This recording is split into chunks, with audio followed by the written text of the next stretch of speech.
Merasa tidak berguna. Mungkin Anda pernah mengalaminya, atau mungkin saat ini pada posisi itu. Merasa tidak berguna, merasa apa yang dilakukan sia-sia, kegagalan terus-menerus menghampiri, dan merasa bersalah. Sebenarnya apa sih yang mendasari munculnya perasaan tidak berguna? Padahal seperti yang kita ketahui, bahwa setiap manusia itu tentunya memiliki hal-hal yang baik, bisa melakukan sesuatu yang baik. Namun kenapa sampai muncul perasaan tidak berguna? Yuk kenali penyebabnya dan cara mengatasinya.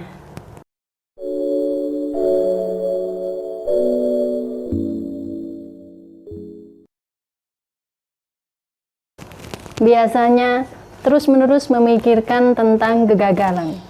Berhentilah memikirkan kegagalan. Setiap orang pernah melakukannya, pernah gagal, pernah berhasil. Namun di saat kita fokus kepada kegagalan-kegagalan yang pernah dialami, maka merasa apa yang akan dilakukan ini tidak ada gunanya. Apa yang dilakukan di masa lalu juga merasa tidak berguna. Sehingga semakin larut kepada perasaan gagal. Padahal kedepannya kita selalu punya peluang, dua peluang, keberhasilan dan kegagalan. Jika kita selalu fokus pada kegagalan, maka akan mengalami ketakutan untuk melangkah, mengalami ketakutan untuk melakukan hal-hal baru yang di sana tetap memiliki peluang untuk berhasil. Berhentilah memikirkan kegagalan, karena setiap orang bisa saja berhasil maupun gagal. Itu bagian dari kehidupan yang memang kita harus menjalaninya. Menyalahkan diri sendiri juga merupakan bagian faktor pemicu seseorang merasa tidak berguna.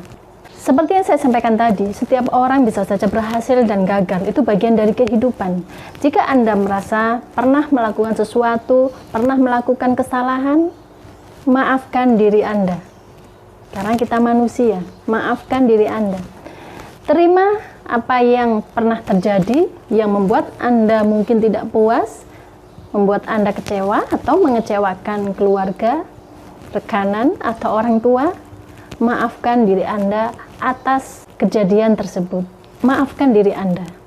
Dengan memaafkan diri sendiri, maka kita akan lebih bisa menata diri, membuat keputusan-keputusan untuk dilakukan kembali dan memperbaiki apa yang pernah tidak tercapai, dievaluasi, dan kemudian membuat perencanaan-perencanaan baru dan melakukan tindakan-tindakan baru. Oke, maafkan diri Anda. Semua orang juga bisa melakukan kesalahan. Berfokus kepada hal-hal negatif pada diri sendiri akan membuat semakin merasa tidak bernilai. Jadi ubah fokus ini. Temukan hal-hal baik pada diri Anda. Tentu akan sangat banyak jika kita jeli melihatnya. Ada potensi-potensi baik yang sudah digali maupun belum. Temukan itu. Semakin Anda fokus kepada hal-hal baik pada diri sendiri, apa yang bisa dikembangkan, apa yang bisa dilakukan, maka perasaan tidak berguna itu akan semakin mengecil. Anda akan lebih semangat, lebih percaya diri dalam melakukan hal-hal baru, dan itu akan lebih bermanfaat daripada terus-menerus melihat kekurangan-kekurangan diri, melihat kesalahan-kesalahan diri, melihat kegagalan-kegagalan di masa lalu. Ini semakin membuat negatif. Fokuskan, menemukan sesuatu yang positif pada diri Anda.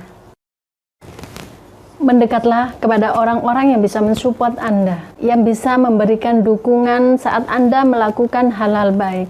Jika Anda tidak menemukannya, karena saya mendapati orang-orang yang mengatakan orang di lingkungan saya tidak mendukung saya. Kalau tidak mendapati itu, ya diri Anda yang mendukung. Kalaupun orang lain tidak memberikan dukungan, sementara yang Anda lakukan itu baik dan benar, maka diri Anda harus mendukung diri sendiri. Mendekatlah dengan orang-orang yang positif. Di saat Anda merasa tidak berguna, kemudian mendekat dengan orang-orang yang selalu menyalahkan, orang-orang yang tidak memberikan dukungan, maka energi negatifnya akan semakin membesar, semakin membuat putus asa, dan semakin dalam terpuruk kepada perasaan tidak berguna tadi. Temukan orang-orang yang bisa membuat Anda lebih bersemangat lagi. Sahabat-sahabat setia Anda yang bisa berpegangan tangan baik dalam suka maupun dalam duka. Tidak banyak orang-orang seperti itu, tapi saya yakin ada dan temukan. Yang kelima, kunci dari perasaan tidak berguna itu sebenarnya tidak melihat sisi baik meskipun itu mungkin kecil. Jadi, bersyukurlah terhadap apa yang ada pada diri Anda. Mulai dari hal-hal yang paling kecil. Temukan sangat banyak sekali hal yang bisa disyukuri tanpa syarat. Tanpa syarat kalau saya sudah berhasil, saya akan bersyukur. Tidak, bersyukur itu tanpa syarat. Kondisi saat ini, kondisi apapun, masih banyak sekali berkelimpahan nikmat dan itu perlu disyukuri. Anda akan merasa lebih bernilai, lebih berharga dengan apa yang Anda syukuri tersebut. Oke, semoga Anda kembali bersemangat, selalu berbahagia dan tetap dalam lindungannya.